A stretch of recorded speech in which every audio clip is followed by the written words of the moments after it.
നിങ്ങളുടെ ഇഷ്ട പരമ്പരകളുടെ മുഴുവൻ എപ്പിസോഡുകളും ടെലികാസ്റ്റിന് ശേഷം എക്സ്ക്ലൂസീവായി സൺ നെക്സ്റ്റ് ആപ്പിലൂടെ കാണൂ.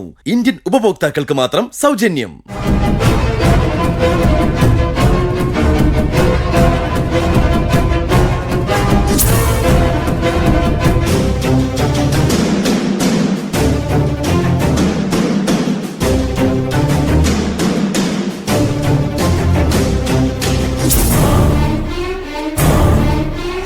എന്താ കുട്ടി, ഇങ്ങനെ ഒരു ടെസ്റ്റ് ഒരിക്കലും പ്രതീക്ഷിച്ചില്ലല്ലേ?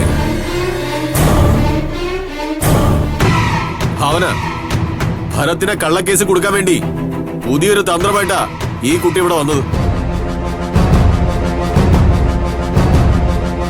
പക്ഷേ ഇവിടെ ഇങ്ങനെ ഒരു സിറ്റുവേഷൻ നേരിടേണ്ടി വരുമെന്ന് ഒരിക്കലും പ്രതീക്ഷിച്ചില്ലല്ലേ?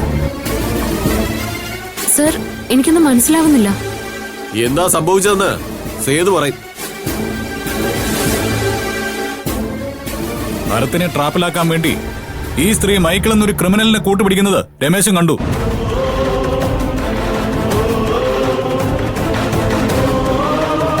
അതെ പെങ്ങളെ,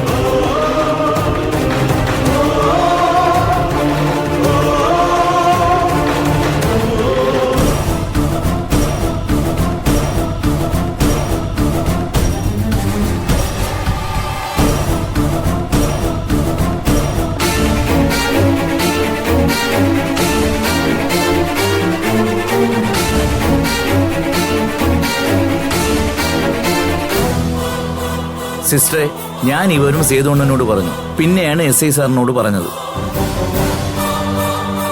അതേ ഭാവന, എന്റെ നിർദ്ദേശപ്രകാരം സേതുവും രമേശനും ബുദ്ധിപൂർവ്വം നീങ്ങിയതുകൊണ്ടാണ് വീടിനകത്ത് ശ്രീപ്രിയ ഒളിപ്പിച്ചു വെച്ച മയക്കുമരുന്ന് ഈ വണ്ടി തന്നെ വന്നത്.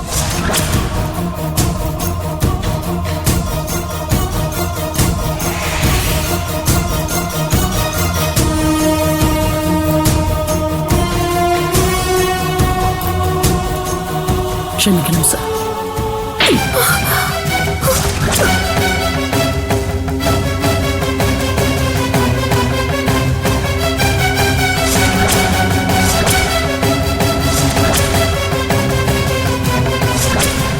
ദ്രോഹി, ഞാൻ ഇത്രയെങ്കിലും ചെയ്തില്ലെങ്കിൽ സ്ത്രീവർഗത്തിന് തന്നെ അപമാനമായി പോകും.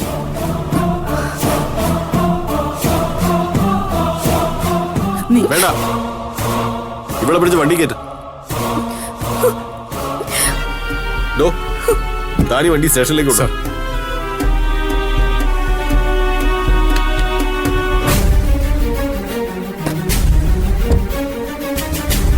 ശരി ഭാവന, ഇനി എന്താ വേണ്ടെന്ന് ഞാൻ നോക്കിക്കോളാം. ശരി സർ. ശരി സതു. ഇനി അച്ഛനോടൊപ്പം ആൾ കൂടി ഒരുമിച്ച് ജയിലിനകത്ത് കിടന്ന് ശിക്ഷ അനുഭവിക്കാം. ശരി.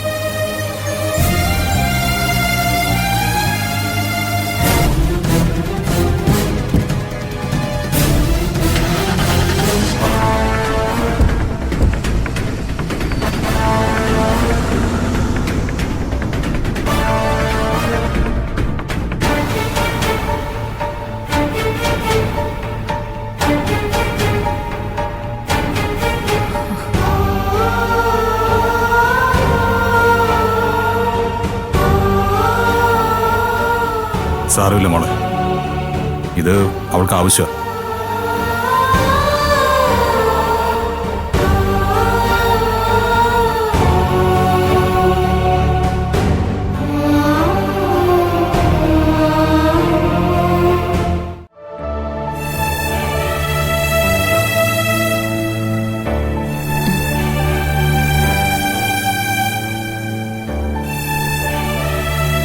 എന്താ മാഡം, ഇപ്പൊ ക്ഷീണം തോന്നുന്നുണ്ടോ? ഇല്ല ഡോക്ടർ, എനിക്കിപ്പൊ തന്നെ വീട്ടിൽ പോണം. മാഡം എന്താ കൊച്ചുകുട്ടികളെ പോലെ വാശി പിടിക്കുന്നത്? സ്കാനിങ് വേണ്ട, വീട്ടിൽ പോണം എന്നൊക്കെ പറയുന്നത് എന്തിനാ? ഇതുപോലുള്ള അസുഖങ്ങൾ വരുമ്പോ നമ്മൾ കുറച്ച് ബോൾഡായിട്ട് ചിന്തിക്കുന്നതല്ലേ നല്ലത്. ഡോക്ടർ, ഞാൻ ഇപ്പൊ തന്നെ ആകെ മൂഡ് ഓഫാ. പ്ലീസ് എന്നെ വീട്ടിൽ പോവാൻ അനുവദിക്കണം. അതിനെന്താ, ഉടനെ പോവാം. അതിനു മുമ്പ് ഒരു ഡോക്ടർ എന്ന നിലയിൽ എനിക്ക് മാഡത്തിനോട് ചിലത് ചോദിക്കാനുണ്ട്. എന്താ ഡോക്ടർ, ചോദിച്ചോളൂ. മാഡത്തിന് ഈ തലചുറ്റലും തലവേദനയും തുടങ്ങിയിട്ട് എത്ര നാളായിട്ടുണ്ടാവും? അങ്ങനെ ഓർത്തിരിക്കാൻ മാത്രം ഒന്നുമില്ല ഡോക്ടർ. ഈ അടുത്ത സമയത്ത് സ്ഥിരമായിട്ട് തലചുറ്റൽ വന്നു തുടങ്ങിയത്. എന്താ ഡോക്ടർ ചോദിച്ചത്? എന്തെങ്കിലും പ്രശ്നമുണ്ടോ? അതെ മാഡം. മാഡം വേണ്ടാന്ന് പറഞ്ഞെങ്കിലും വീണ്ടും മാഡത്തിന് ബോധക്ഷയം വന്നപ്പോൾ ഞങ്ങൾക്ക് സ്കാനിങ് ചെയ്യേണ്ടി വന്നു. മാഡത്തിന് ഇപ്പോഴും ഈ അസുഖത്തിന്റെ സീരിയസ്നെസ് അറിയാഞ്ഞിട്ടാ. എന്നാലും അറിയിക്കേണ്ടത് എന്റെ കടമയാണല്ലോ. ഇതിപ്പോ സെക്കൻഡ് സ്റ്റേജാ. ഒരിക്കലും ഇത്തരം അസുഖത്തെക്കുറിച്ച് ആദ്യമൊന്നും പേഷ്യന്റിനോട് ഞങ്ങൾ സംസാരിക്കാറില്ല. ഇവിടെ മാഡത്തിന് എല്ലാ കാര്യങ്ങളും അറിയാമെന്ന് മകനും ഹസ്ബൻഡും പറഞ്ഞതുകൊണ്ടാണ് ഞാനിങ്ങനെ സംസാരിക്കുന്നത്. അതെ ജയ, ഇതുവരെ നീ ഞങ്ങളോട് പറഞ്ഞിട്ടുള്ളതെല്ലാം ഞാൻ ഡോക്ടറോട് പറഞ്ഞു. അതുകൊണ്ടാ ഡോക്ടർ നിന്നോട് സംസാരിക്കുന്നത്. ഈശ്വര, ഇവർക്കാണോ എനിക്കാണോ ഇപ്പൊ സ്വബോധം ഇല്ലാത്തത്? ഈ ഡോക്ടർ പറയുന്നത് കേട്ടാ തോന്നും എനിക്ക് യഥാർത്ഥത്തില് ബ്രെയിൻ ട്യൂമർ ആണെന്ന്.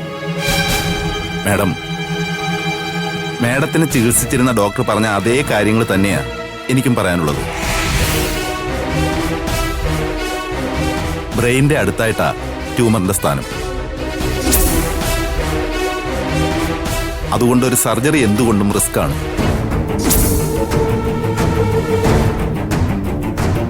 ഏതായാലും 1-2 ടെസ്റ്റ് കൂടി ചെയ്യാനുണ്ട്.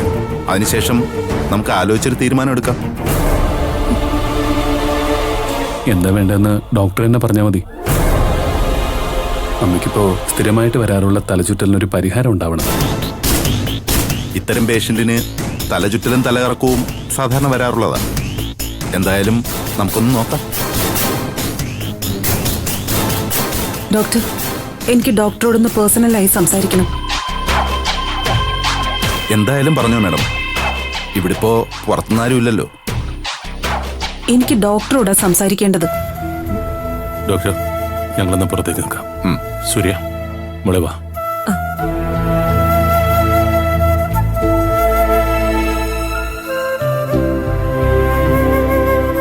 എന്താ മാഡം, എന്താ പറയാനുള്ളത്?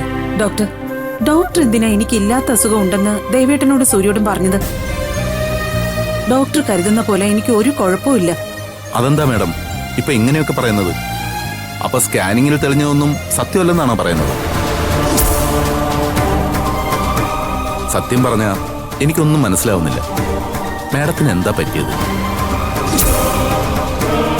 മാഡം വെറുതെ ടെൻഷൻ അടിക്കണ്ട. മാഡത്തിന്റെ പൂർണ്ണമായ സമ്മതം ഉണ്ടെങ്കിലേ ഒരു സർജറിയെ കുറിച്ച് നമ്മൾ ചിന്തിക്കും.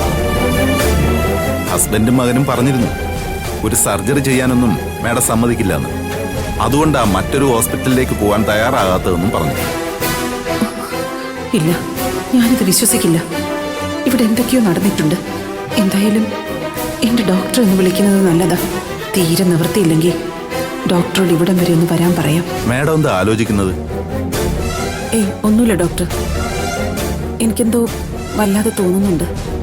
മാഡം റെസ്റ്റ് എടുത്തോളൂ. നമുക്ക് പിന്നെ സംസാരിക്കാം. Okay doctor.